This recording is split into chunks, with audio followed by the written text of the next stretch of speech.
মুখের একটি শব্দ, একটি ওয়ার্ড কারো জীবন বাঁচাতেও পারে।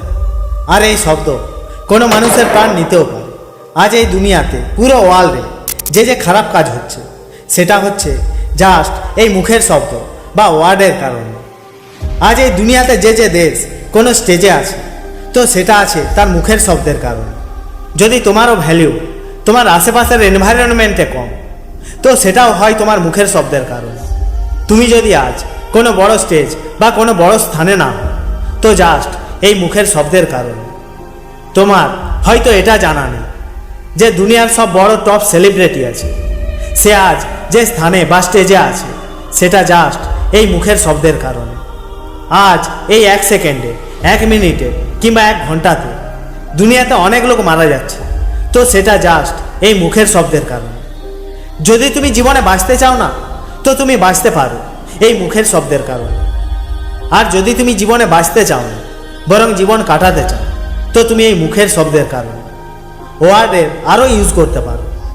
যদি তুমি তোমার ভ্যালু কম করতে চাও বা করাতে চাও না, তো তুমি করাতে পারো তোমার এই মুখের শব্দের কারণে। দুনিয়াতে যে গ্রেট লোক, গ্রেট মানুষ এসেছে, তো সে গ্রেট এই জন্য জাস্ট তার মুখের শব্দের কারণে। যদি তোমার নিজের মুখের শব্দ, মুখের ওয়ার্ডের ইউজ করা, ব্যবহার করা ঠিকভাবে চলে আসে, তো তুমি বুঝে নাও এই দুনিয়াতে সাকসেস পেয়ে গেছো। আজ এই দুনিয়াতে যে বড় বড় লোক আছে, সে যদি বড় হয়েছে, তো তার মূল্য বা ভ্যালু জানা আছে তার মুখের শব্দ বা মুখের ওয়ার্ডের কারণে। আমি তোমাদের আমার নিজের একটি ছোট স্টোরি বা গল্প শোনাচ্ছি। একবার কি হয়, আমি আমার গ্রামের এক শপ বা দোকানে যাই কিছু জিনিস কেনার জন্য। তো যাওয়ার পরে আমি সেই শপকিপার বা দোকানদারের সাথে কথা বলা শুরু করে দিই। দোকানদারও দোকানের বাইরে বসেছিল। তো তারপর হয় কি, যে সেই দোকানদার আমার সাথে কথা বলতে বলতে মোবাইলে লেগে যায়। তারপর আমি ওখানে কয়েক মিনিট পর্যন্ত দাঁড়িয়ে থাকি, কিন্তু সে আমাকে এটা পর্যন্ত জিজ্ঞেস করেনি যে ভাই তুমি কি নেবে। আর এই এক্সপেরিমেন্ট আমি নেক্সট বার করি। আগের বার দোকানে গিয়েই আমি সেই দোকানদারের সাথে কথা বলতে শুরু করে দিয়েছিলাম, কিন্তু এইবার আমি এরকম কিছু করিনি। আমি সেই দোকানে যাই, তো সেই দোকানদার মোবাইলে লেগেছিল, আর তার পাশে অনেক লোকও বসেছিল যাদের সাথে সে কথা বলছিল। এখন এইবার যখন আমি সেই দোকানে যাই, তো আমি তাকে কিছু বলিনি যে দাদা আমাকে এটা দাও ওটা দাও। চুপচাপ দোকানে গিয়ে দাঁড়িয়ে থাকি।